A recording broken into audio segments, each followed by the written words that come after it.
So thank you for coming in. We appreciate it. It's my pleasure. I am so delighted to be here today because any chance I have of being able to talk about the psychic area is absolutely wonderful to me. Why?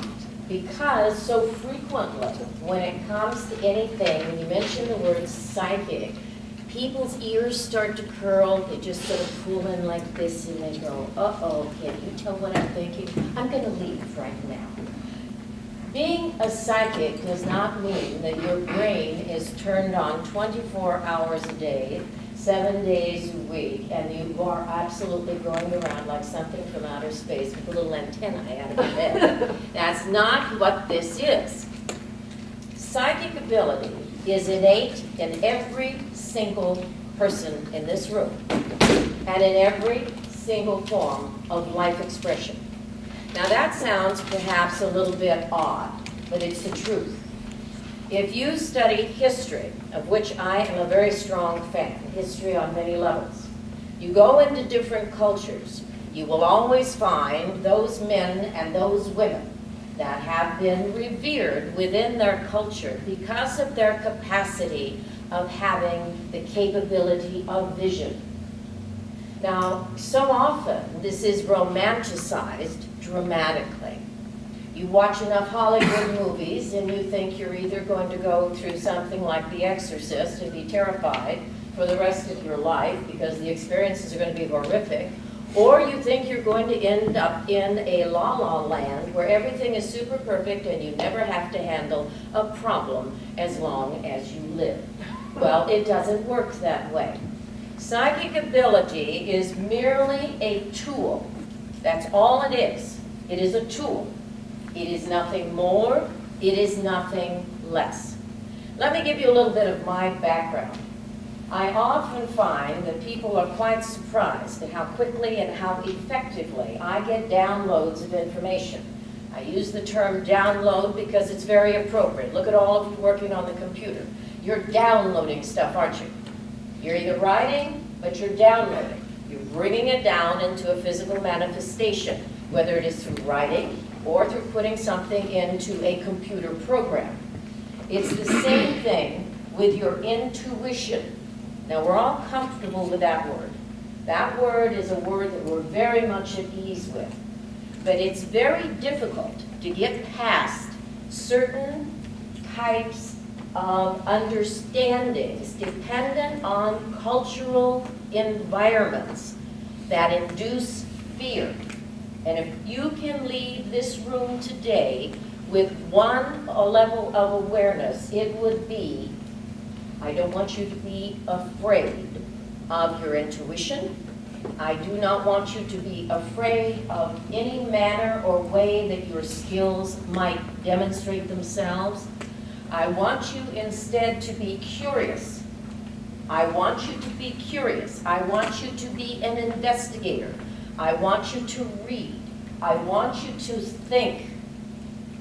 One of the biggest lessons that I learned in being in this medium of work and expression, and it's been for most of my life, the reason I love it so much is because it has taught me on many levels to be a critical thinker. Because your intuition, dependent on the language of your own mind, and every one of you have your own language expression in your mind. When you understand the language of your mind, you're then going to be able to use the tool of intuition effectively and well. It will enrich your life in a very special way. Now, a little bit of my background. When I was in my early 20s, I was in a very, very bad marriage. I was in a very ugly scenario. I had been working for the Inglewood Police Department. I had a little girl, and my life was in the toilet. I'll just put it that way. That's just about as descriptive as it can get. And I felt like if I could just flush everything away, that'd be great. But that isn't the way life works. So I started having a lot of dreams. My dreams were so real that I would awaken from them having this physical awareness of the dream totally. and I was terrified. These were nightmares to me. What evolved was, I remembered some of the training I got in Sunday school. And maybe many of you can relate to this. And there was a story of Joseph. If you remember the story of Joseph, he had the dreams. He was the dream interpreter, even when he was a child. And those dreams, he learned to interpret, and he was able to see, quote unquote, the future. So that resonated in my memory banks. And I said, well, if that's in the Bible, then by golly, there's got to be somebody, someplace, somewhere that I can talk to about dream interpretation, because this is creating a lot of anxiety for me. It's creating a lot of problems for me. So what happened? I went to my best friend. I bet you do the same thing. The person that you trusted most, the person that you had the most faith in, and you knew would be honest with you. That's who you'd go to, right? Okay, so that's what I did. I told her my experiences. She said, I haven't a clue. So here I've got my beloved friend that I thought maybe could give me an idea, and she did. She had a new sister-in-law. And she said, my sister-in-law is doing something sort of odd. She is doing some studying with a group called, let's see, I think it's called the Rosicrucians. I said, what's that? She said, I don't know. But she's sort of odd, so maybe you ought to talk to her. So we got together for a dinner, and I talked to Tiny, that was her name. And Tiny said, oh my Lord, I have no idea what you're talking about. I just have no idea how to help you. But you know what? I've got this neighbor. I said, really? She said, yes, I'm going to give you her phone number. Her name is Gloria, and I want you to call her. I said, are you sure it's okay? Now, I don't know about you, but in my 20s, I was so afraid to even open my mouth to people. You know, you don't want to tell your stuff to anybody. You got to keep it private. After all, what are people going to think of you if you start talking about your stuff? I got news for you. If you don't talk about your stuff, you're not going to get any answers. You have to be willing to open up. And that was a lesson that I learned in my early 20s. So out of the blue, on a stormy night in Inglewood, California, that had rain coming down, it was like something out of a Hollywood movie. All of this drama, thunder and lightning going on. And I'm shivering and I'm calling on this phone to a perfect stranger, telling her about something very personal, my dreams. Well, this wonderful woman answered the phone. Her voice was so warm and was so resonant with just friendliness. Next thing I knew, I had diarrhea of the mouth, and I was telling her everything about my dreams. And I said, you know, I need help. Do you think you can help me? She said, oh, certainly, dear, I can help you. There's no problem. I then told her my dreams. I was in extreme detail. I told about the characters that were in the dream. She wanted to know the colors. She wanted to know how I felt. There was this exchange. And she very calmly says to me, Donna, you have nothing to fear, because I honestly thought these dreams were so intense for me. I thought my life was in danger. She said, your life is not in danger, dear. You are going through a tremendous shift in your life. Now, people are going to try to manipulate you. They're going to try to control you, but no harm will come to you. You're going into a brand new territory. Now, to this day, I couldn't tell you the first time I met her, but she ended up becoming my mentor for about 1.5 years before she passed away. She was very young. She was only 38 years of age when she passed, but she passed her mantle on to me. This was a woman who was a professional astrologer. She was also a very fine psychic. She had walked a very, very difficult road, and by all rights, she shouldn't have even lived to be 38 years of age. She should have died about 16. She has a lot of interesting stories that she shared with me, but I would sit at her kitchen table. That's where I learned about my capabilities and my talent. And she said, Donna, you are a skilled communicator. Now, I'm in my early 20s. You got to be kidding me. I'm a skilled communicator? You're out of your mind. She said, no, you're a skilled communicator, and this is your job, to be able to communicate to people how normal and natural this psychic ability is. And you are going to be talking with people around the world. You are going to do everything that I want to do, but I can't. It wasn't that long afterwards, like I said, only a year and a half, that she passed away. And 2 weeks before she passed away, I had a meeting with her. It was the first time in all the time I've known her I'd had to make an appointment. She forgot totally about the appointment. I waited for over 2 hours for her to come home. She said, "What are you doing here?" I said, "Well, we had an appointment. I was to meet you." And she said, "My dear, come on in." And she looked me straight in the eye. She said, "There's nothing more I can teach you, Donna. There's nothing more I can teach you.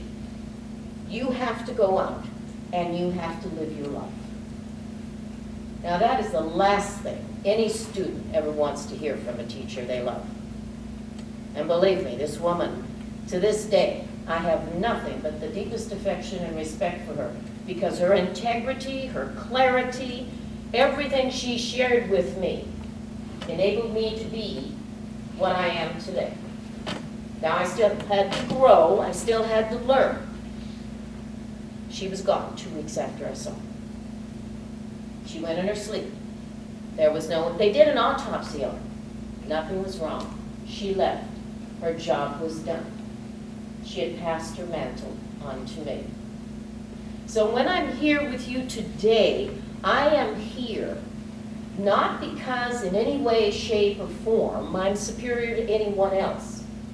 I'm here because it's part of my job to dispel ignorance. And that is huge. Fear so often is a manipulator. When you are not educated, when you are not willing to learn, when you buy into a bias of someone without examination. I'll give you an example. There will be people that will perhaps say, if you are interested in the psychic area, "Oh, you know what that is? That is the work of the devil." They'll come up with one description or another. This is a natural ability and talent. And I've yet to meet one human being that has not used it in one form or another. Now, the truth is that when you're becoming aware of this, you may have very vivid dreams. What you might notice more than anything else are synchronicities. You'll find that you walk into a bookstore like I did so many years ago, and there was a book called The Third Eye. I was in Beverly Hills, California, at a bookstore in Century City, and I walked in, and this little tiny book, just a little paperback, Third Eye was the title. It was written by a Tibetan Lama, Tuesday Lobsang Rampa. You can still find his books. This is a man who has traveled and experienced a tremendous journey. He passed away, I believe, either in the late 80s or early 90s. His job was to bring knowledge and information of his culture, the Tibetan culture, and the wisdoms and the knowledge that they had into the Western world. And do you know today, in fact, I just interviewed on my radio show this past Wednesday. If you want to, you can go in and listen to it. I had an interview with a Buddhist monk, an American, a Buddhist monk. 15 years he spent in Nepal. I interviewed him on Wednesday. It's a powerful interview. You need to know it's important to investigate. It is important to question. It is important to be open to learning. There are some people, just like Nancy, who have a wonderful, wonderful talent of being able to work with energy in the body. Now, 20, 25 years ago, you talk about body energy or Reiki or any of these different methodologies, and people would just go, "Oh, please, give me a break." You believe that crap? It's not crap. You're dealing with energy. And energy manifests itself in many different expressions. And with every single expression, it's important for you to be able to investigate that.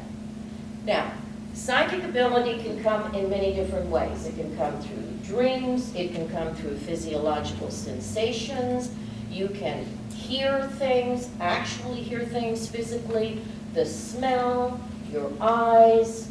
There's just so many ways this sensory system that's throughout your entire body. Every cell in your body has this intelligence that is willing to operate for you and work for you. But you're going to have to find out what modality works best for you. Nancy became a nurse. And this to me is so important because she got what I call grounded information, practical information. And yet she was curious. It wasn't enough. It wasn't just enough to have that. She was called in some way to say there's something more. So her life, just like my life, has been engaged in constant learning. You never stop learning. You're never going to know it all. I can guarantee that. So just get with life, understand that it's an adventure, and you can make the adventure an interesting one, or you can sit back and you can say, oh, woe is me. The world is going, you know where, in a handbasket. And there's nothing I can do about it. Don't you love coming in contact with people who have that kind of an attitude? Oh, geez, it drives me nuts. I don't care what a person's age is. I don't care if they're young, middle-aged, or old. Your attitude really makes a difference.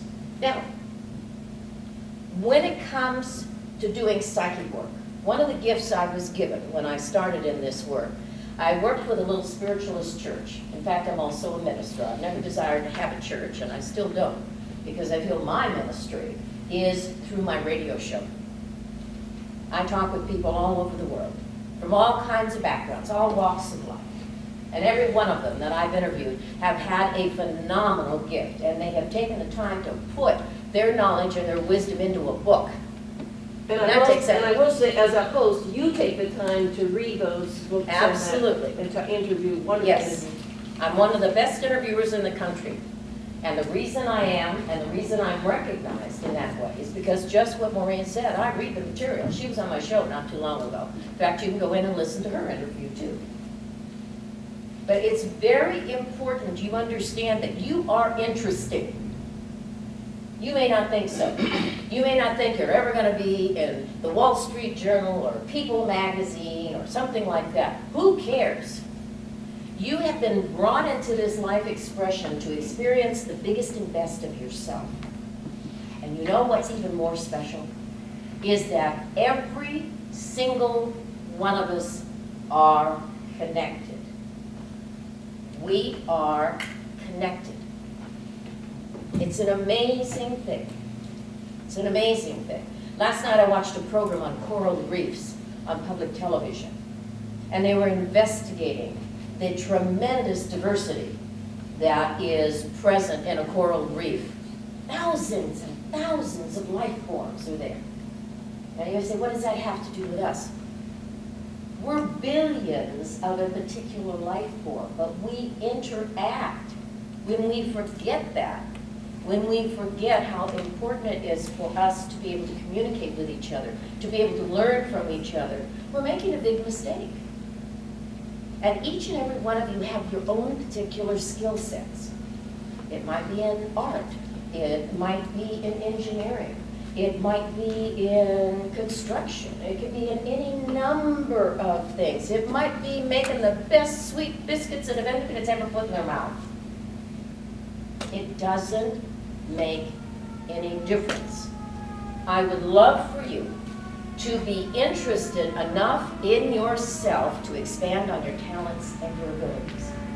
Now with mine, with the psychic area, what I did, I had to practice. This is a discipline. So many people seem to think that, well, you're born with a veil over your left eye upside down coming out of your mother's womb. There's something weird has to happen to you. No. No, it doesn't. Through discipline, concentration, and practice, you can develop your skills and abilities, but you have to be willing to do it. I had an interview with a radio station, a host at a radio station in Santa Barbara, California. This was quite a few years ago, and I had been in the work already for 10 years, And he asked me a question on the show. He said, how long have you worked at this? I said, 10 years. It was 10 years of working with the public and with myself before I became a professional. And he said, good God, I don't know anybody that's ever done anything that long in their life. Wow, that shows discipline. To me, that didn't make any sense. To me, it was just something I did. I didn't try to make it this amount of time or that amount of time. And that is something I want to pass along to you. Don't put a limit or feel like you've got to have everything together within a short period of time. If you don't achieve something by XYZ date, you're a failure. That is the worst attitude you can ever have. Don't do that. It's good to set goals. I'm fully behind goals. But life happens, and sometimes those goals, believe it or not, are merely an instrument to direct you into something that you would never have expected. In a million years, if someone asked me when I was in high school, gee, Donna, are you going to be a psychic when you would grow up? I'd look at them and told them they were nuts. There's no way I would have choreographed that in my life because it wasn't in my life. I came from a Catholic Lutheran background. This background talked about saints and other people, but this didn't give me any education on this aspect. And that's not good, it's not bad. My journey brought me in touch with people who recognized in me my talents and abilities. So when someone compliments you on your skills, I want you to be gracious and ask them, why do you think I'm so good at that? Because most of us will say, I'm not good. What's the big deal? I'm not so good at it. So-and-so's much better than me. How many of you said that? Aha, me too. I've done the same thing. You need to honor and respect what people recognize in you as talent. You need to honor and respect that what you're doing is being recognized by someone else. If you're good as an organizer, if you are good at working with animals, if you are someone that has this knack of being able to see a big picture as a problem solver. All of these things are skills and talents and they're all needed. And it may take a while before you really find out what you want to suit up for in life. It may take a while, but I want you to enjoy the journey. Now, to develop my own skills, let me tell you how simple it is. It was a pad of paper and a pen. And I would go and sit in my yellow VW Daisy, and I would take my lunch hour. I chose my lunch hour where I wasn't around anybody else. I'd go out and sit in the parking lot inside the Daisy, and I would write a question or a concern at the top of the page. And then I would just go into a quiet meditation. I didn't do any games, no gimmicks. And with my mind, I would start getting imagery. So what I did, it was what my mentor had told me, when you get information, you write it down, you give it just as it is. You don't add anything to it, you don't take anything away. We all have a tendency to want to exaggerate, make something bigger than what it is, or diminish it. Either way, we always want to monkey around with it. So that in and of itself is a discipline. You put down on the piece of paper if you have a sensation, if you feel like you have got something in the body that you're sensing, write it down. Now, why is this important? Why is it more important to write rather than to use a computer? There is a connection between the hand and the brain, and research has shown this. You're hearing today about how cursive writing is not being encouraged. Well, you need to know this is not good, because when you are learning to write, there is a mechanism that activates certain parts of the brain, and that creates expansion, especially when you're quite young, but it works as long as you live. So what is happening, because your subconscious is operating 24/7. The subconscious is like a sponge. It takes in anything, everything. You, without even being aware of it, you are taking in the sensory aspects of smell, hearing. You've got all kinds of stuff that's going in all the time. So with the conscious application of writing, you are forcing a discipline of focus, and then with that focus, what's occurring is that there is a shift in the brain, so that when the subconscious is bringing you details and information, you're documenting it, and the conscious mind is more comfortable. How many of you have had an experience where you said, "Sunday, I wish I'd listened to what I have felt"? You meet somebody, have you ever met anybody you didn't like? As soon as they walked up to you, you go, "Please, I don't want to even be near them"? That's happened to me. I had a date like that once. Boy, was that a miserable lunch. So you know, when you go through this, you need to recognize that you're literally reading someone. You're reading their field. And when you learn to honor this and respect it, you'll learn to trust it. You'll find that it's so accurate that you will be amazed. And there's other people that as soon as you come in contact with them, you want to shake their hand, you want to give them a hug. There's just something you want to do. You can't explain it. It's just there. And this is regardless of culture or gender. This stuff doesn't care. It is here. It's in you. It doesn't care about anything other than demonstrating for you. So this was part of my discipline, and I worked with that for years. Now, what I was able to develop without recognizing or understanding at the time is that I can turn it on and turn it off. Like I said, a lot of people think that if you have psychic ability, you're walking around like something from outer space with antennae out of your head. And you're going, do-do-do-do-do-do-do-do-do-do. No, that is not how it works. It is so natural when you become at ease with it, you just do it. I'll give you an example. I have a very dear friend. She's since passed away.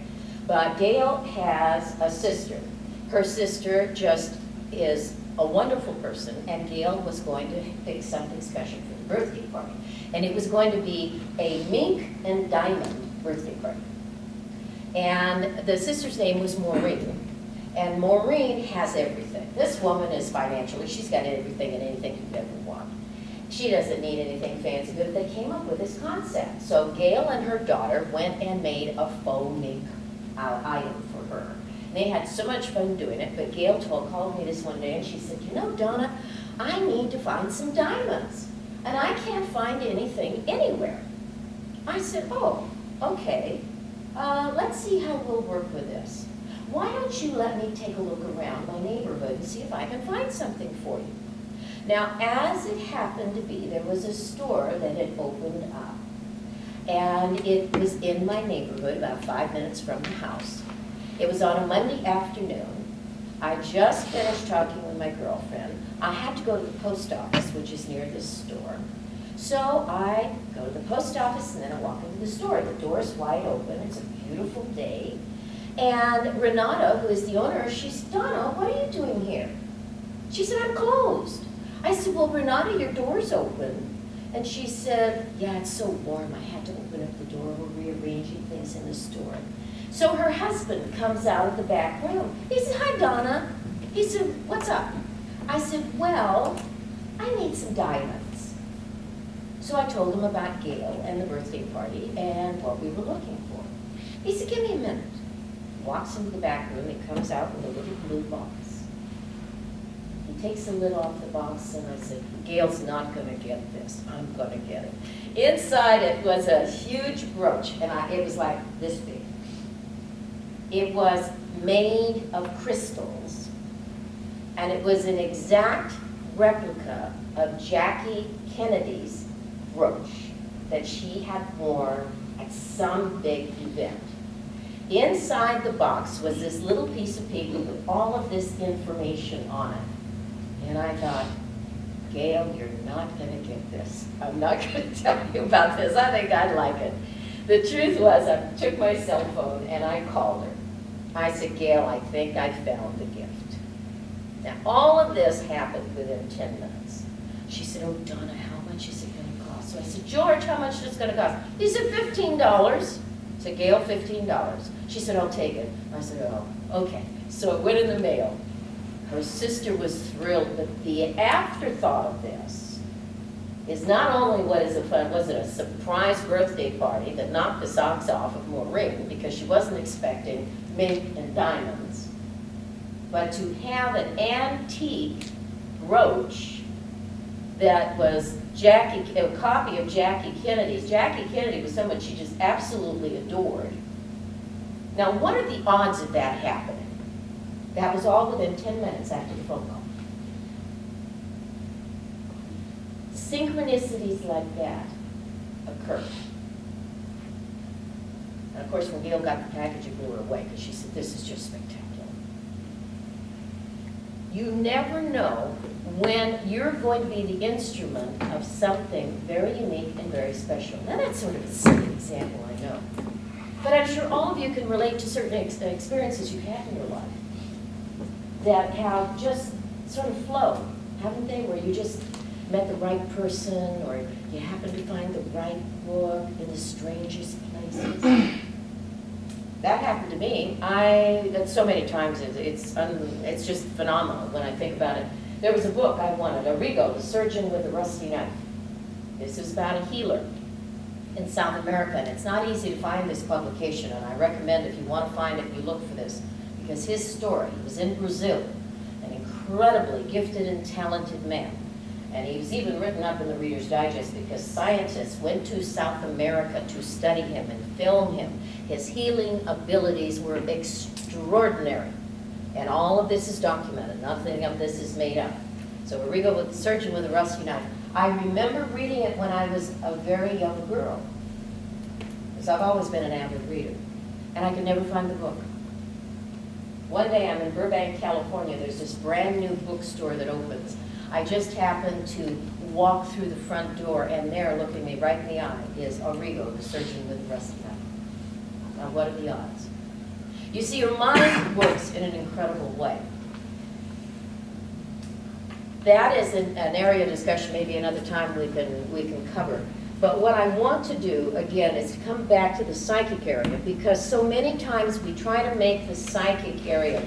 There are people that do tarot card readings. There are people that use crystals. There are people that use rocks. I knew somebody that would have you play with sand in a box, and then she would do a reading. And they call it a reading for a reason, because they're reading information.